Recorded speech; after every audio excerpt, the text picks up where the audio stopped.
नदी के पावन तट पर सुंदर यज्ञ कर रहे हैं और उस यज्ञ में जब बावन भगवान को देखा शुक्राचार्य मुझे से बावन ने कहा, शुक्राचार्य से राजा बन ने कहा, बोले बड़ा सुंदर एक ब्राह्मण आ रहा है, मुझे लगता है कि साक्षात सूर्य है। शुक्राचार्य जी ने कहा, राजा ने सूर्य नहीं होगा तो चंद्रमा अवश्य होगा, क्योंकि इतना सुंदर पुरुष तो आज तक हमने नहीं देखा है। जैसे यह बावन भगवान का स्वागत किए, बने महाराज कहते हैं कि तो ब्रह्म स्वागतम ब्रह्म थे, स्वागत है आपका, स्वागत है। आप आज्ञा कीजिए कि आपको क्या स्वागत करूं। हमारे पूर्वों ने बहुत सत्कर्म किए हैं, तब जाकर के आपका चरण हमारे इस यज्ञ में पधारे हैं। आज हमारे पूर्वज तृप्त हो चुके हैं, तृप्त हो गए हैं। आज मेरा यज्ञ सफल हो गया है, जो आपके पांव को पखारने से मुझे आपकी चरणधूलि प्राप्त हो गई है। ब्राह्मण कुमार, आप तो साक्षात सूर्य के सामान्य ब्रह्मचारी है, बताओ मैं आपको क्या दूं। राजा बने कहते, गांव कांचनम विराट धानम विष्टम, अरे आपको कुछ गांव दे दूं, सेना दे दूं और सुसज्जित कोई नगर दे दूं, और यदि आप ब्रह्मचारी हो, आपके अगर विवाह ना हुआ हो तो किसी ब्राह्मण कन्या से आपका विवाह करा दो। बावन भगवान ने कहा कि राजा बलि, ब्राह्मण को कन्या से विवाह करा दोगे, किंतु हम रहेंगे कहां। बोले तुम्हारे लिए कन्या से गांव में घर बनवा देंगे, तुम दोनों आदमी रहना।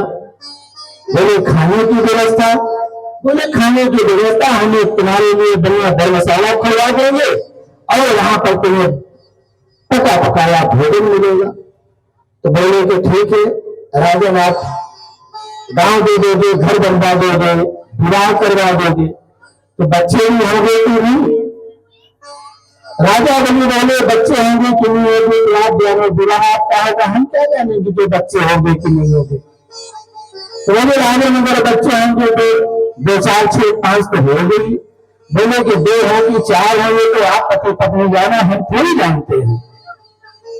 बावन भगवान ने कहा कि नहीं, ये मैं नहीं कह रहा हूं, मैं तो ये कह रहा हूं कि अगर मान लो तो 2 4 5 बच्चे हुए तो इसमें एकाध में तो खंडित होती है, तुम्हें रोना बहुत पड़ता है, तो रोना कौन। राजा बलि ने कहा कि किराए से रोने वाला थोड़ी लगवाएंगे, बच्चा आपका मरेगा तो रोना तो ब्रह्मचारी भी आप ही को पड़ेगा। बावन भगवान ने कहा कि जब रोने है तो हम शादी के चक्कर में क्यों पड़े, इससे अच्छा तो हम अकेले बढ़िया है, हम ये काम नहीं करेंगे। बलि ने कहा कि ब्राह्मण होता, अगर आप गांव नहीं चाहिए और आपको विवाह नहीं करना है, ये बताओ कि फिर आपको हम क्या दें, क्योंकि आप हमारे यहाँ आए हो तो कुछ तो मांग लो। बावन भगवान ने अपना त्याग दिखाया, बोला देखो मैं बहुत प्रतीक्षी आदमी, मुझे कुछ नहीं चाहिए।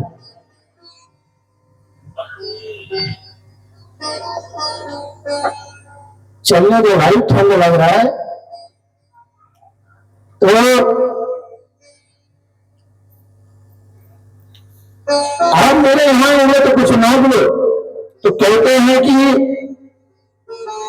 यदि आप मुझे देना चाहते हो तो प्रधान दर्द इंद्र संयुतान परामह, मुझे 3 पद पृथ्वी दे दो। राजा ने ठाका मार के हंसने लगे, अरे ब्राह्मण तुम क्या मांगे हो, तुम बोले बारिश मत स्वार्थ था, अरे तुम्हें मांगना भी नहीं आता। जैसे तुम छोटे से बड़े कहो वैसे बारिशमती है, वैसे तुम्हारे बच्चे वैसे बुद्धि है। इतने बड़े राजा सम्राट के पास आकर के तुम 3 पद मांग रहे हो। अरे 3 पद में तो तुम्हारा बैठने का आसन नहीं लगेगा, क्योंकि तुम्हारे चरण कितने बड़े 52 अंगुल के आदमी है तुम, इनमें तो तुम बैठ भी नहीं सकते। मांगो तो और मांगो। भगवान ने 52 भगवान ने कहा कि नहीं, देखो मनुष्य की कामनाएं बढ़ती रहती, कामनाओं पर अंकुश लगाना बड़ा मुश्किल है। इसलिए हम खुद मन में संतोष किए, मुझे 3 से ज्यादा नहीं चाहिए, बस 3 दे दो, हम उसी में संतुष्ट हो जाएंगे। जाया लेन देन की बात चल रही थी। राजा रवि ने कहा कि ठीक है, जब मेरे यहाँ आप आए और आप 3 पद में संतुष्ट हो तो वही चलो ले, और क्या करूंगा। भगवान बटुक ने कहा कि दान करने से पहले रजिस्ट्री तो करवा दो, बिना रजिस्ट्री करवाए 2 महीने कल मुकर गए तब मुकरने में आजकल समय नहीं लगती है। तो रजिस्ट्री का मतलब है कि संकल्प करवा दो। जब ये संकल्प की बात हो रही थी, जो शुक्राचार्य समझ गए बड़े जोर से ये जो बटुकारा है, ये राजा में बड़ी जोर से घर मारा है। ध्यान लगा करके श्री शुक्राचार्य जी ने देखा, इस देवचने साक्षात भगवान विष्णु कस्पाले देवानाम कार साधक। शुक्राचार्य जी ने कहा, विरोचन तुम्हारी बनी, अरे जो तुम बोले हो सब झूठ बोलते हो। ये भगवान विष्णु है, भगवान विष्णु और कश्यप और आदित्य के यहाँ ग्रह में देवताओं का कार्य बनाने के लिए अवतार लिए हैं। अब मैं कहता हूं कि अगर उनको 3 पद दे देना तो तुम्हारे पास बचेगा कुछ नहीं। इसलिए मैं कह रहा हूं कि साफ साफ मना कर दे, महाराज जो कुछ बातें हुई है तो ऐसी थी, झूठ थी, हमको देने लेने वाले नहीं है।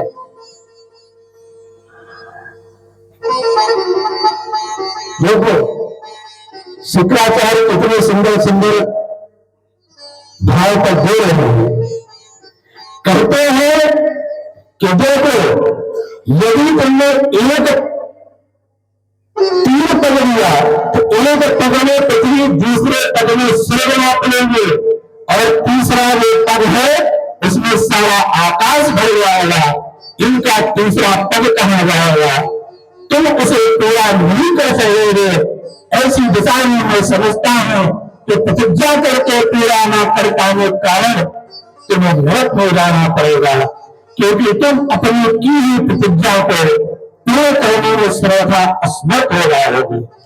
और विद्वान पुरुष उस दान की प्रशंसा करते हैं, उस दान की बहुत महिमा करते हैं, जिसकी बाद जीवन निर्वहन के लिए कुछ ना बचे।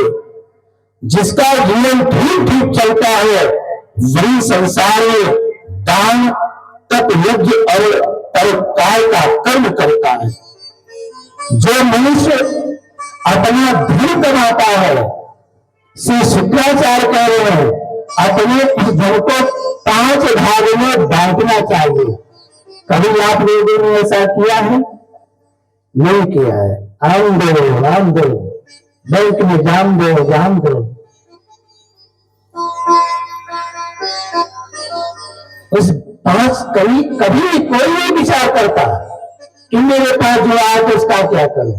लेकिन शुक्राचार्य अपनी नीति में कह रहे हैं कि जो आपके पास धन आ रहा है उस धन का 5 भाग करो। क्या क्या करो? पहला भाग कुछ धर्म के लिए, पहला धर्म के लिए। तो धर्म क्या है? धर्म यही है कि चाहे उसे तीर्थ यात्रा करने जाओ, चाहे उसे कहीं पुराण आज होता हो उसमें सहयोग करो, चाहे यज्ञ होता हो उसमें सहयोग करो, कुछ भी हो, मतलब जो भगवान के कार्य में आए उसे पहला पहले काम धर्म कह रहे हैं कि पहला भाग जो धर्म के लिए है और कुछ यश के लिए, ऐसा कुछ दान दो कि लोग सुन करके तुम्हारे नाम की बड़ाई करें। दूसरा यश के लिए, और तीसरा भाग कुछ बैंक में डाल दो जिससे कुछ से कुछ अभिवृद्धि होती है, जिसे ब्याज बढ़ती है, आपका घर परिवार चले। और चौथा कह रहे हैं कि कुछ अपने भोगों के लिए रख लो, मतलब आपके परिवार में तो आपके परिवारों को रोटी है, कपड़ा है, मकान है, उनके वस्त्र है, बालकों की पढ़ाई लिखाई है। चौथा भाग में बालकों की पढ़ाई लिखाई और पत्नी का देख रेख, उनका भरण पोषण किए रख लो। और पांचवा जो भाग है उसको ऐसी जगह में लगाओ जिससे आपका लोक और परलोक बढ़ जाए। इसलिए अपने कमाई हुए धन का श्री शुक्राचार्य जी अपने नीति में कह रहे हैं कि 5 भाग में बांटना चाहिए। तो कभी आप लोगों ने 5 भाग में बांटा है? नहीं बांटा है, सिर्फ एक ही भाग में बांटा है, SBI बैंक में लगा करके जमा कर दो। हमें तो नहीं लगता पंडित जी कि आप 5 भाग में बांटे हो। तो भैया पंडित जी की बात नहीं है, आप सभी की बात है, ये सभी का जनक देश है। आप अपने धन को 5 भागों में बांटोगे तभी आपका जीवन सुखी रहेगा। और शुक्राचार्य जी कहते हैं कि देखो, जो तुम झूठ कह रहे हो ना, शुक्राचार्य अपने कह रहे हैं जो तुमने कह दिया है कि हम दे देंगे तो दे दो, ऐसी जगह झूठ बोलने से भी पाप नहीं लगता है। शुक्राचार्य अपनी नीति में कह रहे हैं धर्माय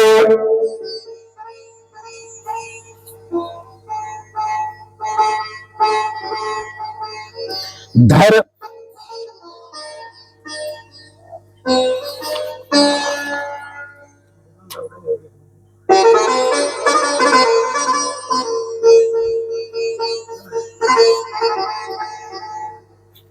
आज ऐसी जगह होते हैं जहां पर झूठ बोलने से पाप नहीं लगता है।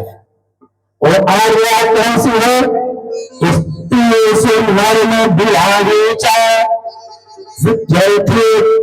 संकट वो ब्रह्मार्थे हिंसायाम नाहतम स जुगुप्सितम।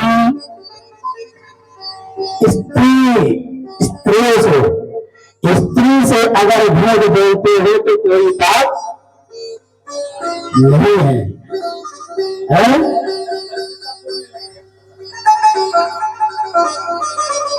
भैया। अगर स्त्री को आप कोई बात बता देते हो तो ये गलती नहीं है, पर आपने ये कह दिया कि ये बहुत गोपनीय बात है, इसे बताना मत, तो बहुत बड़ी आपने गलती कर दी। यही बात इनको हजम नहीं होगी। जब तक वो दूसरे को नहीं बताएंगे तब तक पिया हुआ पानी वो पेट में बुलबुलाता रहेगा। इसलिए जो कभी रहस्य की बात आए वो पत्नी को कभी नहीं बताना चाहिए। भाइयों, अब ऐसा ध्यान रखना, जो अभी मीठी मीठी बात बता दी होगी ना कि हमारा तुम्हारा बड़ा प्रेम है, तो ये प्रेम का भी भाव समझो। और माताओं, आप लोग हमारे बारे में सोचना, जो लिखा है वो हम बता रहे कि आप सोचो कि गुरु जी बोल दीजिए, जब से हमारे पति तो कोई हमको बात ही नहीं बता पा रहे हैं।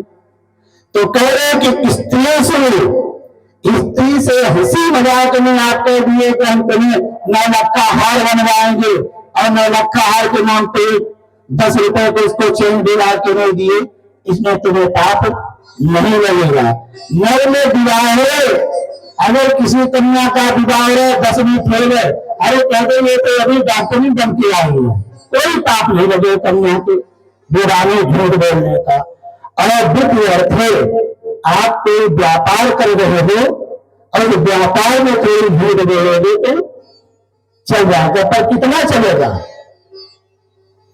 आटे में नमक, ये नहीं कि 5 के सीधे 8 में बेच दो डबल में, तो पाप का भागीदार बनोगे। बस इतना जितना रोटी में नमक डालते हैं। अगर इतने दुख थे, कोई आपके व्यापार में झूठ बोलना है वो चल जाएगा। और प्राण संकट है, जब किसी के प्राण संकट में होगा उस समय आप झूठ बोलोगे। गौ ब्राह्मण के किसी गौ की हत्या होती है उस समय झूठ बोलोगे। किसी ब्राह्मण की हिंसा होती है उस समय आप झूठ बोलोगे। इससे आपको पाप नहीं लगेगा। इसलिए इन 8 जगह पर हमेशा झूठ बोल देना चाहिए जब समय आए तब, बाकी झूठ मत बोलना। सत्य बराबर पत्नी और झूठ बराबर पाप। सत्य से बढ़कर कोई पाप नहीं है और झूठ के बराबर कोई, सत्य के बराबर कोई पुण्य नहीं है, झूठ के बराबर कोई पाप नहीं है। और सबसे बड़ा झूठ तो आकर मोबाइल से बोला जाता है। बैठे इसी तुम्हें बता देंगे कि दिन दयाल कोई नहीं आ रहे, बैठे वहां बताएंगे कम हो। सबसे बड़ा अगर दर दर पे झूठ बोला जा रहा है तो मोबाइल से।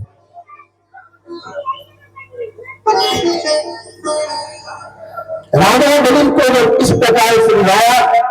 राजा बलि ने कहा कि गुरुदेव आप जो बात मुझे समझा रहे हैं ये बहुत अच्छा है, लेकिन मुझे इतना मालूम है आप कहते हैं कि भगवान विष्णु है और मुझे नहीं मालूम कि भगवान विष्णु है। मैं तो समझ रहा हूं कोई ब्रह्मचारी जी है। तो अगर ये भगवान विष्णु हैं तो हमारे मना करने पर भी लगेंगे,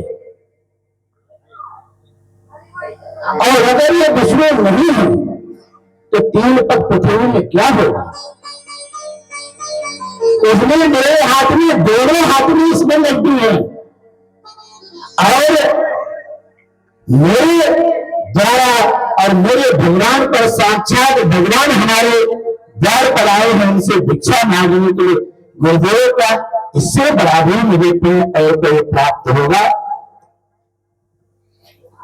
भगवान ने ये चर्चा सुने। भगवान ने कहा कि ये तुम क्या चर्चा कर रहे हो? देना हो तो दे, तो मैं जाता हूं। बलि महाराज बोले कि ब्रह्मचारी जी और रुको मैं तुरंत देता हूं। जैसे शुक्राचार्य ने, राजा बलि ने कमंडल से जल हाथ में लिया, सही शुक्राचार्य जी कमंडल में जाकर के घुस गए कि ना जल गिरेगा और न चेना घुटेगा। श्री भगवान ने कहा ये तो शुक्राचार्य व्रत कर रहे, वो कुशा उठाई, अनेक बार कुशा ऐसे कमंडल के मुंह पर दे डाले। श्री शुक्राचार्य जी की एक आंखें पढ़ाएगी, एक आंख से बने हुए।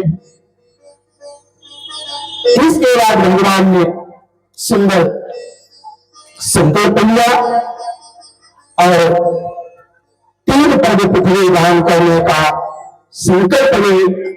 और जैसे संकल्प हुआ, बाद भगवान ने कहा कि प्रणाम करो। जैसे प्रणाम किया, बाद भगवान ने विराट रूप धारण कर लिया। सारे लोक में उनका रूप पग और स्वरूप बढ़ गया। बलि महाराज ने सोचे जब तो नन्ना सा हम बालक सोच रहे थे, ये तो भयंकर योग हो गया, अब करे क्या?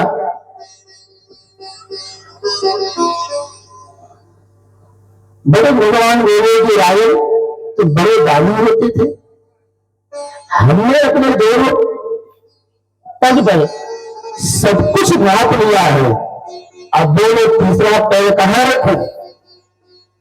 राजा बलि ने कहा प्रभु सबसे बड़ा धन होता है कि धनी का नाम होता है। भगवान ने कहा कि सबसे बड़ा जो धनी का नाम ही होता है, तो बोले अगर सबसे बड़ा धनी का नाम होता है आप अपने चरण में सिर पर रख दो।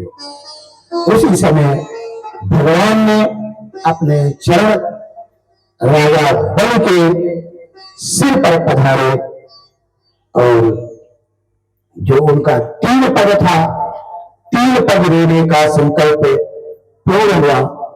भगवान ने राजा बलि से कहा कि राजा बलि, हमने तो तुमको छलने के लिए आए थे, लेकिन तुम्हारी बुद्धि इतनी प्रगाढ़ है कि तुमने मुझे ही छल दिया है। जो जानो हम तुम्हारे ऊपर प्रसन्न है, तुम उस उत्तम श्लोक को प्राप्त हो जाओ और वहां पर जाकर के तुम भी राजपाट करो, इसके बाद तुम हमारे धाम आ जाना। राजा बलि से जब भगवान ने कहा, राजा बलि ने कहा, प्रभु आप भी हमारे साथ चलो, जब हम घर से निकला करें तो तुम हमको दर्शन दिया करो। बोले कि ऐसा तो जब ही हो सकता है जब हम तुम्हारे यहाँ चौकीदार बन जाए, कि जब तुम घर से निकलो तो तुम मेरा दर्शन पाओ, किंतु तुम्हारी भक्ति देख करके ऐसा ही हो। भगवान भी पधार गए। लक्ष्मी जी को पता चला कि हमारे भगवान राजा बलि के यहाँ पहुंच गए हैं। सो लक्ष्मी जी यहाँ पधारी और लक्ष्मी जी ने राजा बलि को भाई के रूप में माना और भगवान को वैकुंठ लेके आई। तभी से बड़े राजा एक रक्षा सूत्र बांधते हैं, तो ये मंत्र का प्रयोग कर जाता है। इसे जब से रक्षाबंधन राखी का जो त्योहार है तभी से लोग मनाने लगे। भगवान की। और इसी प्रसंग में आगे एक